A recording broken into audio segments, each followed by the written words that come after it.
equipo de laboratorio está conformado por Manuela Rincón, Casey López y Nicolás Arturo Tobar, quien les presenta. Como objetivo general de este laboratorio tenemos estudiar las características de un circuito RLC en serie con una fuente de alimentación alterna y el fenómeno de resonancia. Las materiales que se utilizarán para la realización de esta práctica son la fuente de alimentación de voltaje, el osciloscopio, la caja de resistencia variable, la caja de condensador variable, la caja de inductor variable y el multímetro. Para esta primera fase se determinará teórica y experimentalmente el valor de la frecuencia en resonancia de un circuito RLC. Para ello se ubicará el inductor, el condensador y una resistencia en serie aplicándole un voltaje constante y una frecuencia variable.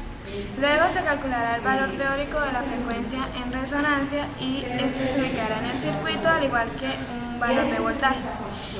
Luego se mirará que si este es el valor experimental de la frecuencia en resonancia, mirando que en el inductor y el capacitor los valores de voltaje sean máximos. También, si se observa que el valor calculado en el sistema no está en resonancia, entonces se ajusta con la perilla el valor de frecuencia hasta que se alcance esta condición. Por último, se debe revisar que el valor en el receptor sea máximo.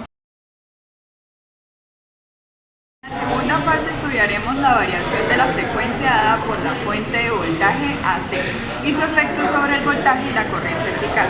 Lo primero que realizaremos es hallar el valor experimental de la frecuencia de resonancia para así poder estudiar la variación que existe entre la corriente y el voltaje en cada elemento del circuito, variando la frecuencia de la fuente AC.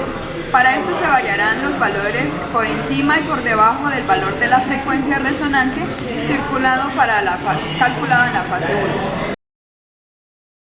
En la tercera fase lo que vamos a realizar es cambiar la resistencia del circuito para hallar la frecuencia de resonancia del circuito RLC.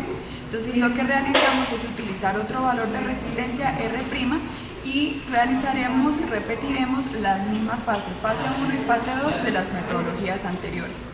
Luego, para los dos datos de resistencia R y R', construiremos los gráficos de corriente efectiva versus frecuencia para R y R'. En la práctica de laboratorio se espera que el estudiante pueda observar y calcular la frecuencia de resonancia del RLC en serie.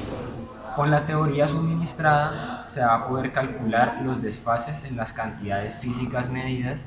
Además de esto se va a poder observar la influencia que tiene la frecuencia en la reactancia, la capacitancia inductiva y la impedancia.